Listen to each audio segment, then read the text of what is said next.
जय श्री कृष्ण दोस्तों। कार्तिक मास महात्म्य कथा में आप सभी भक्तों का बहुत स्वागत है। भगवान श्री कृष्ण और श्री जी राधा रानी की कृपा सदैव आप पर और आपके समस्त परिवार पर बनी रहे। अब आप सुनेंगे अध्याय 26 की कथा। तो प्रेम से बोलिए भगवान विष्णु की जय, लक्ष्मी माता की जय। श्री कृष्ण बोले, पहले उज्जैन में कोई धनीश्वर ब्राह्मण रहता था। वह अपने कर्मों को नहीं करता था, पापी और दुष्ट बुद्धि था। रस, कंबल, चर्म का व्यापार करता और झूठ बोलता, चोरी, वैश्यवृत्ति, सुरापन इनको करता और उसका चित्त दुखी रहता था।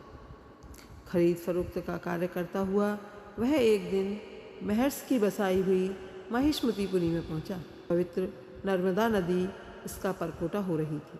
वहाँ धनेश्वर ने कार्तिक स्नान करने वालों को देखकर 1 महीने तक निवास किया। बिक्री के लिए नर्मदा के किनारे घूमते हुए उसने स्नान करके जप और पूजन में लगे हुए ब्राह्मणों को देखा। कोई पुराण पढ़ रहे हैं, कोई सुन रहे हैं, कोई नृत्य एवं गाने बजाने में मग्न हैं, कोई विष्णु की मुद्रा में अंकित हैं, तो कोई तुलसी माला पहन रहे हैं। ऐसा देखा नित्य वहाँ घूमता तथा वैष्णवों का दर्शन और भाषण सुना करता। इससे विष्णु के नाम का बोध हो गया। इस प्रकार महीने भर ठहरकर उसने कार्तिक के उद्यापन की विधि को और भक्ति सहित भगवान के जागरण को देखा।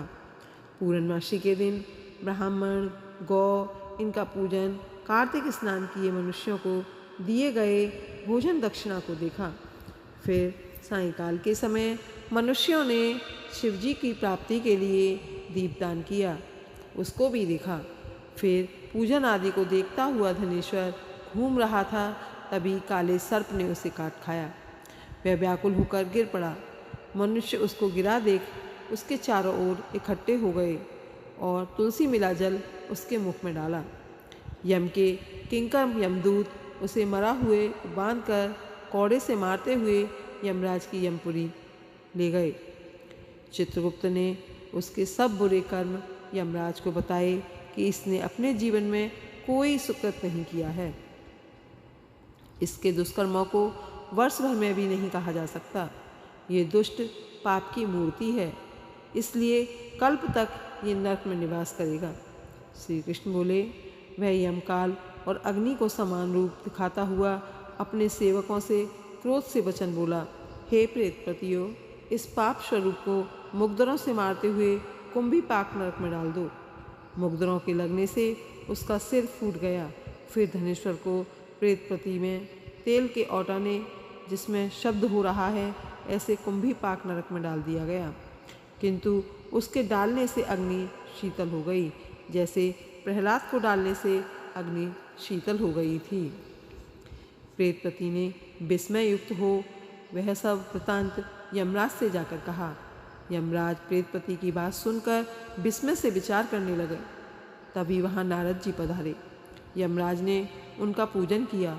उस धनेश्वर को वहाँ देखकर नारद जी बोले, हे अरुण नंदन, यह व्यक्ति नरक भोगने योग्य नहीं है, क्योंकि इसने अंतिम समय में नरकों को दूर करने वाला कर्म किया है।